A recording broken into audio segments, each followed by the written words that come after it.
Hello, everyone, and welcome to the Aspie Bridge Show. This is Suzanne Plumley. I am your torchbearer, and a torchbearer means that I am living the experiences of all of my listeners. I'm not here as a therapist to tell you how to go over the bridge, but to offer resources and guests who can help you to go over the bridge and thrive in society. Just like my guest today, Eden Alon, we're not just here to help you survive. We want to actually help you thrive in society again. And that's just like so many of my people that I go onto YouTube and watch, such as Paul Micallef in Australia for Autism on the Inside, and Orion Kelly. They're both in Australia. We have Samantha Stein in the Netherlands, Sarah Hendricks in the UK, Temple Grandin here in the US, and so many other coaches that are helping you know what the traits of autism are. But the mission of the Aspie Bridge is to go one step further and help you with resources and coaches. Today, Eden Alon is also a fellow coach with myself. And we're helping you because we've lived your experience, go over the bridge and survive. I'm going to turn the floor over to Eden and let him tell you a little bit about himself before we go on. Hello, Eden. Welcome to the Aspie Bridge. Hey, what's up? What's up? I'm in the bridge. I haven't crossed it yet, but I'm excited to start crossing this bridge during this meeting.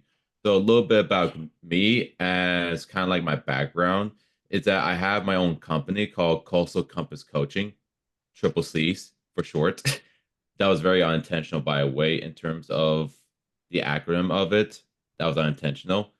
But a little bit more professional background who I am is that I've done 6 years of work in South Carolina on disability advocacy. And also, I received my master's in communication, focusing on disability studies from Clemson. For anyone in South Carolina, go Tigers. Sorry, Gamecocks. And if you get some angry comments, don't blame me. And how does it feed into my line of work is that I provide tailored one-on-one support to young adults and teenagers with disabilities on their self-advocacy, career readiness, and their independent living skills. As someone who is autistic and someone who is a disability advocate, it's very important for me to advocate very hard for my community because, for lack of a better term, there's a lack of resources that exist for people like autistic people, wheelchair people, etc., in basically getting independent living skills, self advocacy, because they were not taught at all these skills, just like I was when I was in high school. There we go. Yeah, no, it's so important that everyone learn how to advocate for themselves because so often our society and even our families don't realize all of our lived experiences. They're not us. They don't understand what we're going through. And Hmm. that's so important, Eden, that you are help them advocate for themselves because waiting around for someone else to do it for us, we may never cross the bridge. We may wait at this side of the neurodivergent forest saying, help me, help me. When in fact, you can actually learn how to help yourself. You just need the resources and the bridge builders to help you go across it. We never expect any of us to go across alone because I that w- would be mere survival. Go ahead, Eden. I see yeah, you want to add in. my little finger is just like it's not trying to be trying not playing hooky. It's just this, and I will also call it kind of like a when it comes with not being a self advocate of yourself or not learning these skills, I kind of describe it as like a deer in the forest, where it's like if you're not confident in crossing the road, that you'll be like, I don't feel like I'm ready to cross the road. But on the side note, if you're uncomfortable in self advocating for yourself, when you do cross the road, when you see the headlights, what are you gonna do? And some people just freeze when they see like something that is new or challenging. They just don't know what to do or how to do it. Where it'd be like, say, like cooking, could be like, say, trying to buy a car, or it could be like, say, like trying to set a budget. Could be something simple in that, and you just freeze and be like, what what did I do? What do I do? So just like the you're not confident enough to cross that road, or you do try to cross it, but you just don't know how to don't have the coping strategies or ways to basically unfreeze yourself, as where I know it's not really like a clear cut metaphor, but that's the only thing that comes to mind when talking to people about the difference between being confident in yourself versus being, I guess, uncomfortable with doing it. That's how I view Right. it. Oh no, that's exactly it. And I so often find myself as a deer in headlights when I'm going up against some new things that I haven't done before, or as you say, uncomfortable with interviews per se, where I'm like, I just need help. And that's where resources or what I call bridge builders Mhm. come into play. They're coming from the other side of the bridge saying, we can help you. We feel confident that we can help you come across the bridge. Now, I do Mhm. want to say that often, as much as I have some good friends that come from across the bridge, they haven't always lived our experiences. So cheerleading or providing their information is helpful. It's not always going to give you the best answer Mhm. because they haven't lived our situation. And it's not that they don't care. It's just that how do you know what someone else is feeling if you're not feeling it yourself? Mhm. And all of my guests up until this point have been wonderful, very giving, very supportive. Mhm. But still, I think sometimes it does take another autistic coach to say, I know your vulnerabilities. I have some too. I may not know your exact vulnerabilities, but I know how it's challenging to you. All Mhm. right, Eden, let's get on with some more questions about you and how you can help with your clientele. And by the way, we all have our differences. We all have our own special teams. So if anyone's going to be going against anyone, hey, we all have our own special teams and go Tigers and go everyone else that is Except the part of it. Gamecocks. Just want to add. Except the Gamecocks. Sorry, people. Oh, no, I mean, we all have we can be fans of whatever group because we want to be accepted for who we are. That's the point I'm trying to get at right Of there. course. I'm just teasing. All right, Eden, when you consider all of your accomplishments, which one makes you the most proud of yourself? In terms of accomplishments, I would say um it's kind of like it's an interesting question because it's like choosing your favorite child. For me, I'm not sure other people feel like this, but I will say my greatest accomplishments involve being a convention speaker for my graduate cohort because I was chosen to be a speaker for my cohort. I also spoke in front of the South Carolina State House talking about transportation needs for people with disabilities, and also something I kind of like hinted to earlier is that I have my own business. That's something I've never done before, and here I am. So I think for me, how I look at this question is that I feel a lot of accomplishments, at least pragmatically speaking. It's just the issue for me, for a lot of people I see with clients or other people, is that they don't really see their accomplishments, or they have Right. not done. Look at it this way: people told me like, oh, all these things you've done within 5 years. I wish I did what you did because I did. When I think about it, I've done a lot within 5 years. In fact, some of the things I told you about already with the convention speaker and all that, that was all done within 2 years. 2 years. Figure. Yes. All of that. And it just kind of a little bit worries me quite a bit when I see people just going through their lives, but they never done much during their 5 or 10 years of their life. In fact, sometimes where I ask people like, "What have you done? What was your like your three greatest accomplishments during the 5 years of your life?" And they don't really have an answer to it. And for me, I this is something that I want, and even then, they might even have accomplishments, but they don't realize they are accomplishments, or really they just don't really have such high self-esteem themselves. They don't see it as such. Even could be something as simple as say like making a budget for the first time. I consider that accomplishment. It's all about just being kind to yourself. And for me, I always tell people that you are your own best cheerleader. And for me, I am my own best cheerleader. And I really believe that I'm awesome. I've done all these amazing things, and I want other people to realize their awesome things as well. That's a great answer. And yes, we don't have to limit it to just one accomplishment. I should have said that from the beginning. We can have multiple accomplishments. And for me, my writing. I've written several books, several chapters in several books Hmm. to help others understand that they're not alone. I even have my own Patreon channel blog where I help people on different days of the week with different topics. So I would say my writing is my strongest accomplishment, being a published author many times over and still going because I love to express ideas and tips through writing. So I get that. I totally get that. Go ahead. Yeah, I also add that one of my other greatest accomplishments is that I do voice acting as a hobby. I have my own booth over there right beside me in that little space and my own audio interface. And I went through a lot of voice acting training on it. In fact, little of a fun fact that some people get a little bit shocked by is that one of my voice acting coach is Mick Wingert. And I think that should be his last name. That should be his last name. If he somehow sees this, I do apologize if I mispronounce your last name. But he's the voice of Po from Kung Fu Panda in the anime series.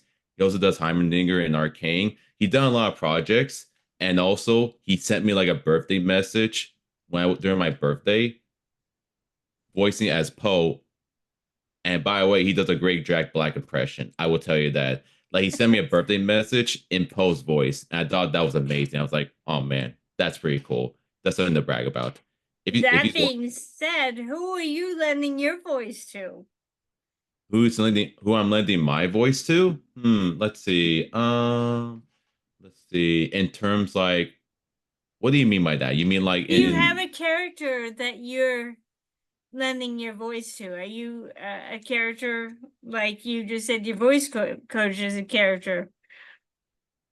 let's see. Right now I'm in talks with a artist that I know as a friend who want to do some dubs of a comic, like dubbing over a comic, and like for a D&D for Dungeons and Dragons, and it was like for a talking sword, and we haven't really gotten down to it, but I know his signature line that she told me was like, hey, he said like this, like hello, like so that's basically his signature line is like hello, and That's funny. it's funny, and I just love doing it because it's just part of my hobby. I just like going to the booth, screaming, making all these creature voices, doing all that. Just for me, I feel like it's important for everyone to have a hobby.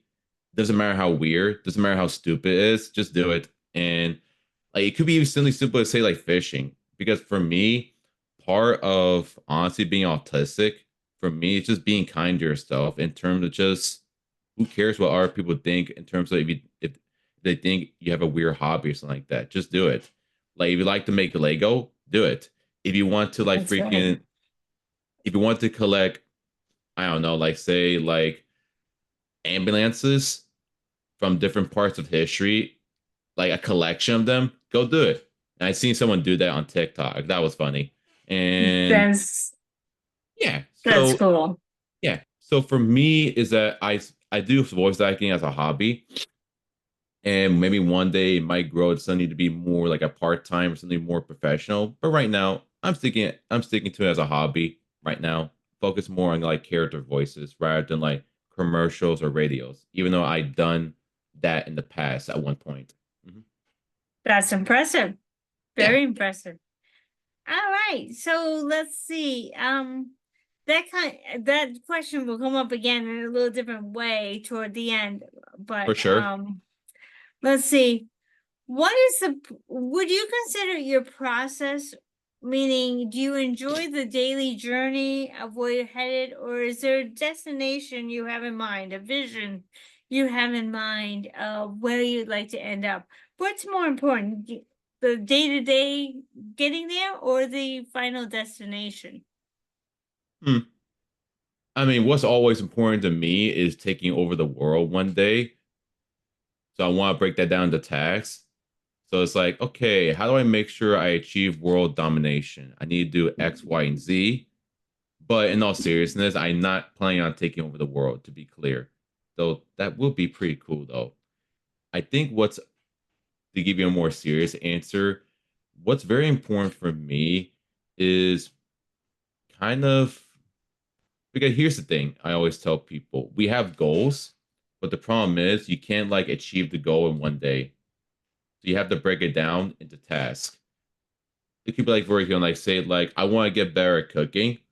So what I'm gonna do is that I'm gonna try to read a cookbook and also trying out at least two recipes from that cookbook during the week. Like that's something that you can do that can help you get better at cooking, right? So for me, I consider it kind of like that, where it's like, yeah, I have goals, but the thing is, like the day to day is important because if you do like these small tasks and break down the tasks, you'll eventually get there. It's just more a matter of when rather than if. But also the other issue is that you have to keep yourself disciplined on that because it's like I said earlier, you are your own best advocate and up to you to take the initiative. In fact, I always tell my clients at the consultation meetings is that did I pronounce it right? Consultation? Yeah, Yeah. that's it. Yeah. Is that I can meet you halfway as a coach or an independent living specialist, but it's up to you to also meet me halfway. It's up to you to take the initiative, like doing the homework I assigned to you, doing like little small practices. Like it could be something simple as say, like learning how to like say um using like a new executive functioning type of skill, like say like going to a different room to do your homework rather than doing it in your private room to help you focus better. Could be something simple as that, but you just have to keep at. It's kind of like as you know, like exercising, like physical exercise. Like if you want to build muscles, you have to put in the work. You have to like have some sort of schedule and be committed to it because if you skip out say exercises for 1 week or 2 weeks, then you're just gonna not really progress on it. And also, by the way, honestly, exercising is a good way to build discipline. I will tell you that. That sounds good. Yeah, so it sounds like the process, putting in the daily effort is Mm-hmm. important. And knowing, I mean, the vision is there, but it's not the be all and end all. Is your sight is on taking in sequential steps every day. So it sounds like the process Right. of getting to that point is very important to you. And I like the fact that you emphasize effort, equal effort, because the coach or the bridge builder or the resource, they're not going to make it for you. You've got to take the steps forward. You're going to take the steps to say, I'm ready to change my life. Mm-hmm. I'm ready. And Yeah. are you ready? And I saw this in your website too, Eden. Are you really ready? Or are you expecting that I'm just going to make the changes for you? Yeah. And that doesn't Because work, does it? yeah, because look at it this way. I can give you strategy to self-advocate, but I'm not gonna be one going to the IEP meeting and asking questions. Like I'm not gonna write down the questions for you what you should ask. What I want you to do is take the strategies I tell you and some advice I give you and really implement that in your own way. Like say like if you want to be a better self-advocate, it might look like say like, you know what? I'm gonna actually not only take the lead in an IAP meeting, but also I'm gonna write down some questions ahead of time so I know what to ask in my IAP meetings. That's a good example of self-advocating. But at the same time, I can't do that for you. Like I can't like advocate for you in that meeting room because I'm not going to be there. And also, I'm not going to write the entire questions for you. That's something that you have to learn because ultimately, part of self advocating, at least the first fourth pillar, is not only knowing your needs, but also communicating those needs. Yeah, very true. I mean, if you want to live independently without having to have someone there hour after hour being your aid, you're going to have to learn how to step up to the plate and ask for what you need. It's like we were talking in the last few weeks with Wendy that you need to know how to ask for your accommodations. You can't expect that they're just going to hand them to you Hmm. because they don't know what you need.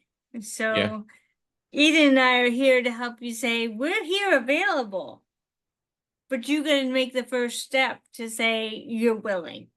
Hmm. Let's see. Looking back now, do you see a point in your life, in your childhood, where autism seemed to be very obvious? Meaning, even though you had told me that your parents didn't tell you you were autistic, what part of your life seems like, oh, yeah, I can see that I definitely had autistic traits back then? Oh yeah, my hyperfixation. Like I love Lord of the Rings back then, and also I love animals. And because when I was a kid, I used to play this game on the Wii called Endless Ocean 2. And because I didn't have a lot of friends back then, kind of a little bit of an indicator, is that I told my mom one day, is like, hey, I made a new friend. And she was like, oh my God, who is it? And I was like, oh, it's a new orca friend I made in the video game. Like it's an orca and it's a killer whale. I named Bob. And my mom had like the biggest like deflated look, being like, "What?" Like she was speaking like, "Oh, it's like a real world friend." No, no, it's just a killer whale in the video game. So for me, that should have been more obvious. I was autistic. It's like, yeah, I love video games very much so, and yes, I also love Lord of the Rings to a point where I basically read through all the Wikipedia articles. Anything I could find about Lord of the Rings, I just eat it up, all of it. So that's probably was very obvious in hindsight. Like, yeah, maybe I was autistic. All that hyperfixations, I probably was autistic. I definitely understand that. I can remember one of the traits of autism that I knew of after the fact was that I'd listen to music over and over and over and over again, the same song like 5 times in a row. I never I do knew the that same that thing. was part of autism. I just thought I liked the song well enough that, and it wasn't just listening to it. I would really dive into the lyrics of each word and really understand it. And that again is like your hyper fixation. I did with music and songs. I would really dive into the lyrics and really question whether or not the lyrics felt right or felt wrong, or I might even have changed a word or so Yeah. if it made more sense to me. So, yeah, I would say the music and lyrics was probably my key that I was without realizing it way back then. I didn't find out I was autistic till I was after, even after I had my own girls. My girls were, let's see, they were young 20s when I found out I was autistic. So you can imagine what that was like to go, oh my gosh, all my life I have been. Yeah, it's me. Yeah, I mean, I did the same thing too with music because look at this way. There was one time where I'd done like a 4 hour drive to like going from my home to university because I used to live in Clemson to do my master's. And I think I listened to the same song. I forgot what it was, but it doesn't really matter. I think I listened to the same song for like 5 or 10 times or 20 times on the road. And I'm pretty sure if someone was with me in the car, they'd probably be like, Ed, this is the 20th time you played this damn song. Just play something else. But I'm gonna be like, excuse me, do you know who's driving this car? Yeah.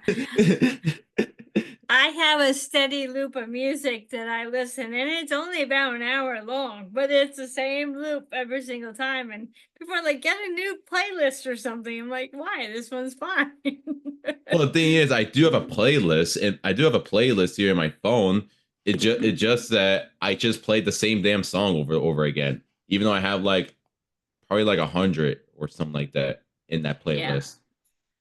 Or videos. I would watch a video over and over again too. So Yeah. yeah, these are definitely signs that we later understood that we were autistic. All right, Eden, here's a question you came up with that I would love to really spend some time on. What description of autism best resonates with you? A way of being. That's how I would describe it, a way of being. Because for me, autism is, let me get into the little meat and potatoes of it. When people think like neurodevelopmental or neurodivergent or neurotypical or anything with the prefix neural, they think like neural, like brain, but it doesn't really mean that. Neural means nerves.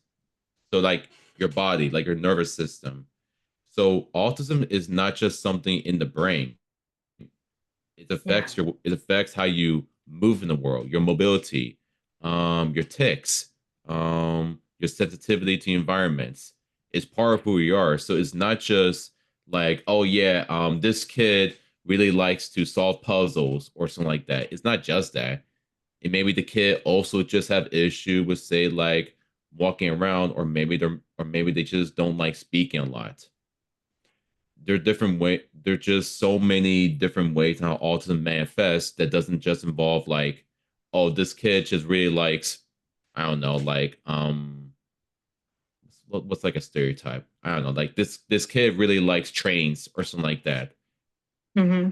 And for me, it goes in many ways as well. Because for me, there are times where with my sensory sensitivity, it's smell. Like there's times in the environment where it's just so strong that it gives me a headache.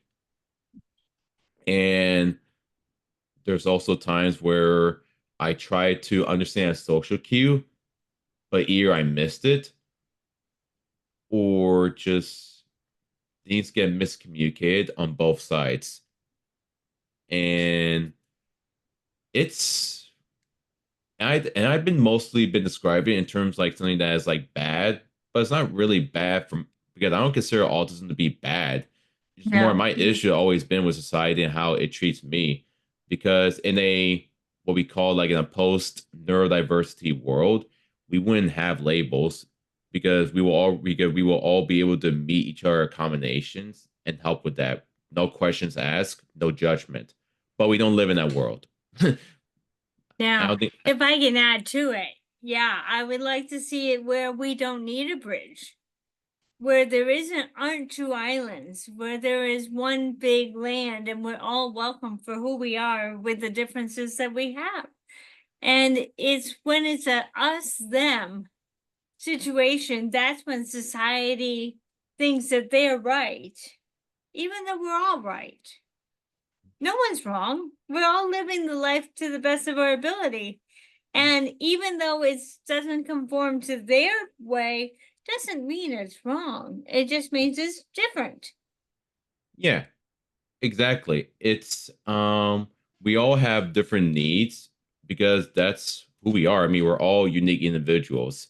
In fact, something I was discussing with a friend yesterday is that long story short, I said that people look at terms of their self-worth and value by comparing themselves to others, or think about it in terms of monetary value, or say like how much labor they can produce. Like say like being able to say land like a very nice job that nice six dig a nice job they give them like a six-digit salary, or say like just trying to have big numbers in their social media feed or something like that. But for me, what I always tell people is like, hey, your value is not based on the labor you produce to society, or rather say, for example, on how much you have to prove yourself to others. Here's the trick. You're already valuable. It's already in you. It's just that we spend so much time and looking at value in terms like say how much money we got, how much we are better off than others, or say like this and this. Because some people are like, I don't know, I never had a girlfriend before, and I'm like 29 or 30. But I'm like, well, look at this way. That's probably for the best because that means you haven't went through like a bad relationship yet. Look at that way. And that's something that I want people to realize is that autism is a way of being, and you're Mm-hmm. already special and unique already. Like you don't have to prove yourself to others and don't have to compare yourself. Because once you stop comparing yourself to others, you can do the hobbies and things you want to do, and naturally that's going to attract people to you. naturally speaking.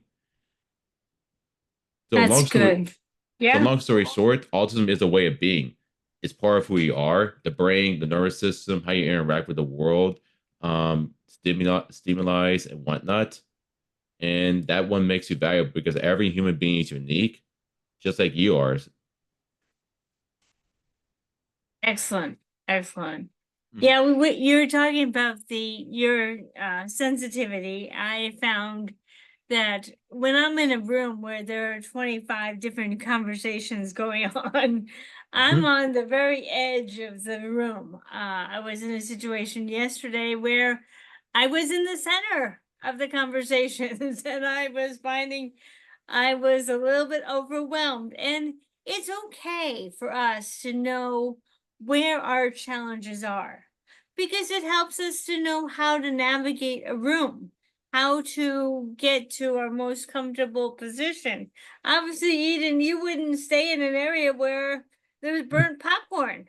You would Yes. find a way to move away from it. That's Or one smell that cigarettes. I found Or is very cigarettes. I hate hard. cigarettes.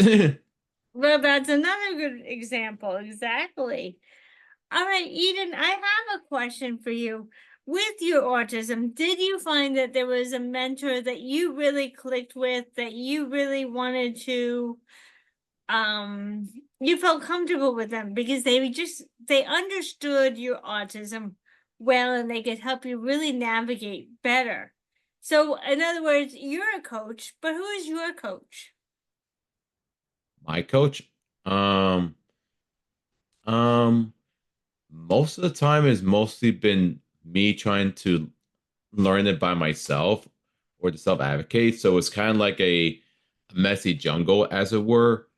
I mean, I had like, say, I went to people for advice for, say, like opening my business, for example, like a few business mentors here and there. But in terms like, say, like, with the autism thing or someone I could feel trusted, it's very, I would describe it disjointed Mhm. because it's kind of scattered where it's like, yeah, I have a support group. Like I talk to my father, I talk to my therapist, maybe my business mentor once in a while here and there. But it's just more like it's not really that really clear cut in terms of like, do I have a specific mentor I can name right now? Not really. Like for like other stuff like voice acting business, yeah, I can name you a few. But in terms of like emotional involvement, expressing emotional vulnerability, or say like someone who's like autistic like me, who's a coach or something like that, not really, Yeah. because I had to basically like had to, in short, learn the system by myself and try and navigate it. And that's mostly been the experience for a lot of autistic people is that they got out of high school and now they have to figure it out by themselves. No guidance, not really much advice, or say like how to have like a healthy diet. Nothing. I apologize. I kind of threw that question in at you, but my point is that with both Eden and I being coaches, you now have someone who truly does understand you. I threw that question in, Eden, because I Mm-hmm. want people to see that it's not a matter of just going to an autism informed therapists anymore. They're now getting more options. They're now getting more people who can understand where they're coming from. And you're right. There's not enough yet. There are not enough people out in the world yet to say, I can help you because I've been there before. Mm-hmm. I can help you because I'm vulnerable too to those situations. And here's what I did.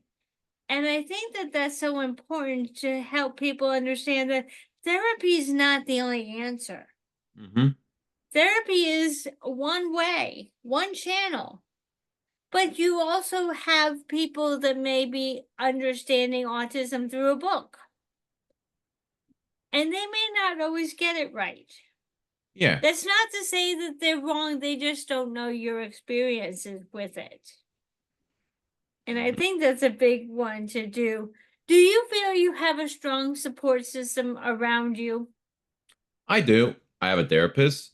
I have a voice acting coach I can go to for advice or just email. I have, say, I have my father and my family who I can go to for advice because my father also owns a small business as well. I also have friends. I have a bunch of friends I talk to. And also if I need like say like advice, I'm just spitballing here, like dating advice, for example. I have a few female friends I can ask for advice in relating to that. So I do have, and that's just a few examples on top of my head. I do have a support team. I do have a network.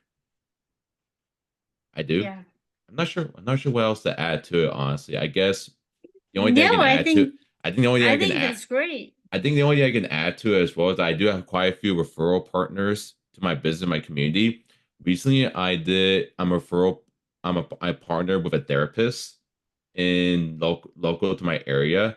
So we work together and say like having like clients go to their doorstep and my doorstep because we acknowledge like it's something that I make clear in my coaching sessions, even during like the intake form, that my company and me do not offer therapy or counseling services.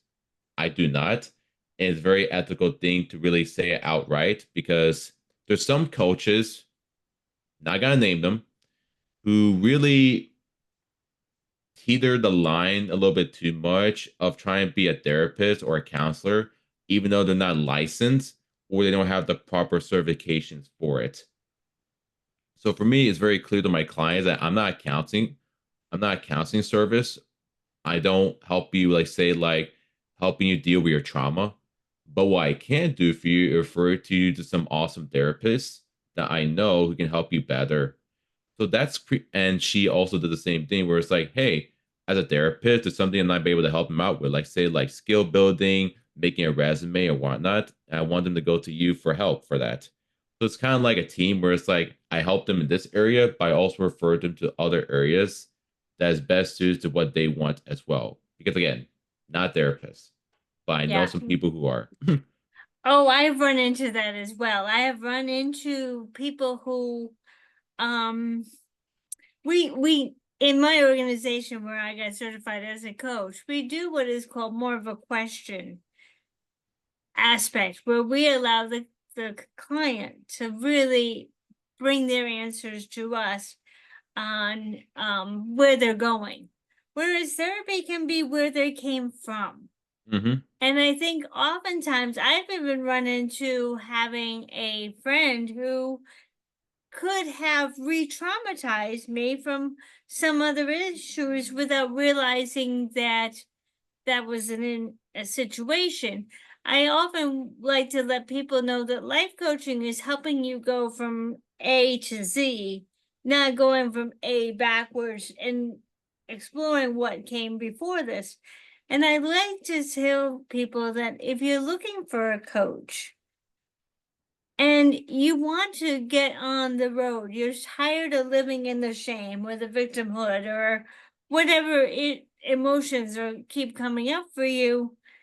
The emotional side is therapy work, but if you're looking at going from A to where your destination of where you want to be in life, that's where a coach comes in. That's where a coach can really help you become a self advocate, as Eden said, or for me, helping you find your gifts, helping you know that you're not stuck in just getting any job anywhere, learning what your specialty is. And because I'm an enrichment coach as well. And I want to end our interview today, Eden, with Hmm. what gift do you feel you have that keeps giving, that you can really bring to your work beyond just helping people do the normal services? What is your treasure gift that you can really help people with? I'm an active listener.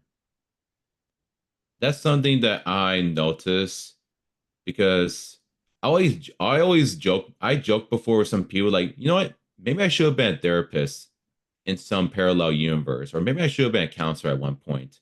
Because for me, a lot of people tell me that from my friends and to others that I do listen to them.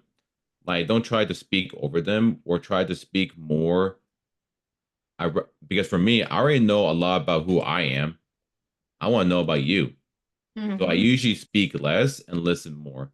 And for me, that's very important for a lot of people because they don't really have a lot of people who can just sit there and just listen, just hear them vent. Because honestly, even in my coaching center, like I like it when people just vent to me about something going on in their life because it shows them that they trust me to do it. They trust me to just listen to them, and I can And provide it, that space. It's like, do you want to vent? Sure, do it. Vent about like this. Vent about like that jerk in the store. Like, go do it. Vent. I mean, I'll try to tier the conversation back to the session because I want to get your money's worth, of course. But I want to really provide you the space for you to feel safe enough where you can be emotionally vulnerable.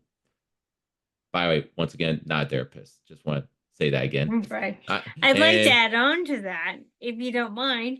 And that is when you are the active listener, I'm sure you're coming up with ideas on how to help them move forward or use that experience to create new ways of perspective, new right. ways of going forward. So you're not just listening, I'm sure at the same time, you're helping them to take the next step forward. Okay, what's the next step you can do?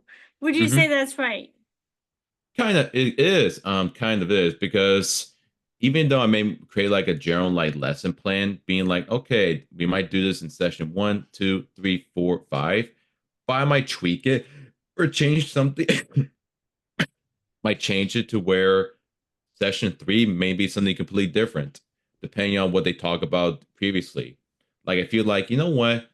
I think it might be best if we focus on say on knowing your needs and half of the session we focus on setting boundaries based on what you told me in section. Because I don't take too much notes. I just listen and try to take a few key notes and be like, I feel like it might be best if we focus on this or focus on this for the next session. So it helps me to give me because for me, active listening is very important for me because it just gives me like ideas and think about like how I can help them better rather than like rather than say trying to make assumptions for them or what they want. Because that's the key important thing about my business is that I don't try to make assumptions about you in terms of what you need. Rather, I want to hear from you what you need, and if we have to discover that together, sure, let's do it. But I still want to make sure to make clear that, yeah, it's going to be tough. I mean, not everyone's going to know your needs. And part of self advocating, like I said, is also communicating those needs. And I hope that by me listening to you and trying to build that trust, that you feel like you trust me enough to tell me your needs, to tell me what's going on in your life. Because I want to build that trust from the get go. So, in a way, active listening for me, based on what people told me about who I am and how much they like me in terms of I'm an active listener. And I feel like part of it, just in general, empathy. That's part of it. Like, if empathy is like the umbrella, as it were, then the key skill that's under it that I really value, that's part of who I am, is being an active listener. Because honestly, I feel like everyone should be an active listener, but we just don't really emphasize that enough as a skill. I think it's an excellent coach skill because so often I think there comes a confusion where you're not a lecturer. You're not, while you have the tools to teach, you're not there expressing a lesson plan and then hoping that they're going to get it. You really want to take it from their experience, Mhm. which I think is the key ingredient. Having that active listening that you can take forward and say, all right, this is what I'm hearing you saying. What I really like when I looked at your website is the different levels. You have the consultation where you're learning who the person is, learning what their key challenges are. And then you have a next tier where it's a shorter period of time, but they're looking at maybe one specific problem that they're going through. Mhm. And then you have the next tier where, okay, I hear what you went through. I hear, and now I see what your vision is. I hear where you're going towards. Would you say that that's accurate? That each step they can get more and more involved with your coaching? It's kind of is. I updated my website a little bit in terms of the services I offer, in terms like packages and whatnot. But generally speaking, it's kind of like that, where it's like we do a consultation meeting. I get to know you or your parents if they want to come along as well, and I give them like a little questionnaire for them to fill out either before or during the session. So I get like a sense of maybe we should focus on this growth area or something like that. Mm. Because we can't do like all 5 sessions focusing on multiple areas at once. It's much better to just focus on one thing and just get better at it, like self-advocacy, career readiness. Like for example, because we can't do all those at once. And honestly, Yeah, part of career readiness is also knowing how to self-advocate for yourself. So you don't know how to self-advocate, then even if you know how to make a good resume or whatnot, how do you deliver yourself in job interview, or how to really market yourself, or how to like network if you don't know how to self-advocate? That's my personal opinion. And so there's different types. There's consultation meeting, get to know them. If we're the right fit, great. I offer just my hourly rate right now is $75, and there's like a session you can book for one session where it's like just one session, and it's like kind of like if they want to like test the waters as it were. But now I have like packages where I offer where it's like there's like a 3 sessions, 5 session package at a discounted rate of the hourly rate. And for the 5 session package, for example, you not only get like, well, 5 sessions for a discounted rate, but also you get like 2 accountability calls each month, like 15 minutes or so, seeing like, hey, how you doing, man? What's up? You've been doing the homework, or like so and so, how's your life been? And also I offer like a complimentary parent coaching session for free in that package where it's like if the parents want to know like any updates I can share and strategies and how they can advocate for their child. And that's also, important. yeah, that is very important in my eyes. And I think another thing as well that I offer is, yeah, that's pretty much the what in that package, for example. So my services are more package based, but I do offer the opportunity for someone to be like, hey, I just want to test the waters. Okay, you can just book one session for $75 and that's it. And just to test the waters. And then you want to get serious about it. It's like, let's do some packaging. Right. I think the biggest difference between myself, you, and versus the rest of my colleagues who are life coaches is that with the autistic individual, I think it's more important that we have one, three, or five segments because ongoing can be overwhelming per Right. se. Whereas if they know where the finish line is, then you can work a little bit more um, directly with those components that are difficult for them. And then maybe you take off and then come back to you maybe a month or two later, or maybe 6 months later and say, hey, Eden, I'm now seeing that I have trouble in this situation. Can you offer me another 3 weeks? Whereas I think ongoing tends to be a little overwhelming for them. What am I going to talk about this week? What am I going to do this week? I like the idea that we can be a little bit more tailor made to a specific challenge that they're having. Hmm. Yeah. All Because right. Yeah, go ahead. yeah. Because do I have like say, do I make like a lesson plan for the client, just seeing like this is what like session 1, 2, or 3 was before it's generally gonna look like? Sure. But it's also gonna be like tailored and be tweaked over time based on information they give me before each session. So Right. there's fluidity in that. So there is a structure to it in how I coach people. There is a structure. It just is also fluid. That's how I would describe it. That's Flexible. excellent. And where are you located again, Eden, in case people want to come and meet up with you face to face? Sure. I currently locate in Myrtle Beach, South Carolina, in the United States, and I offer my services like in person, at least within 30 minutes in the Myrtle Beach. It has to be like near the Myrtle Beach area, but also I also offer my services virtually as well. So you want to do like a virtual session, you can do that. Like technically, I can reach to almost everyone, technically speaking. So in general, I'm in Myrtle Beach, South Carolina. And if you want to do in-person sessions with me, you have to be within 30 minutes or near so in the Myrtle Beach area.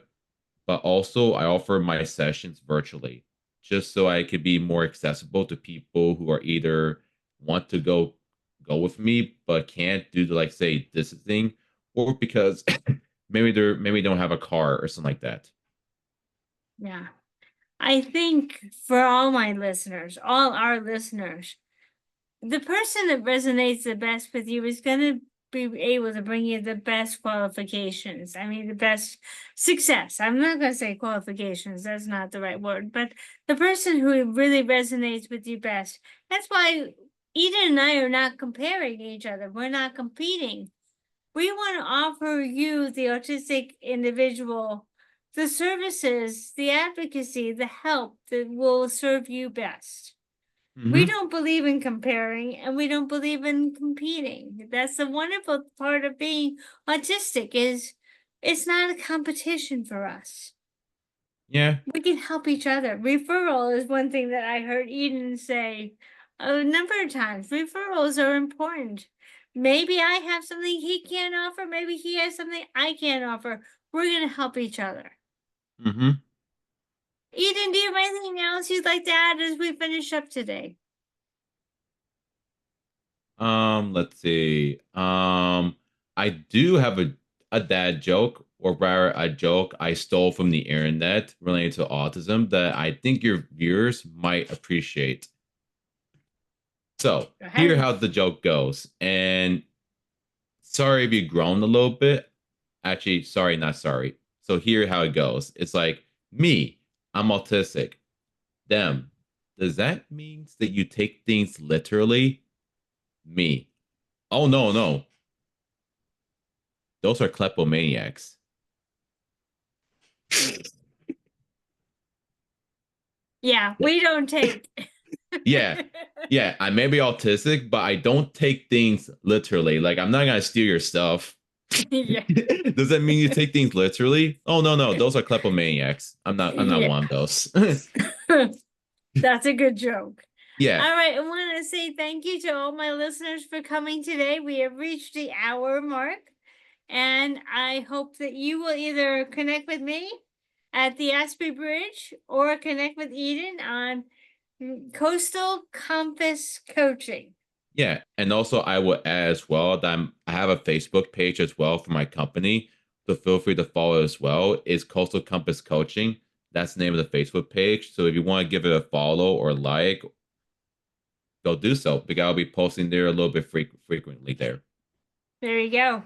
And by all means, Eden, you're welcome to share this uh, on your platform as well, if you like, so that you can help other people hear what you have to say. Mm-hmm. Exactly.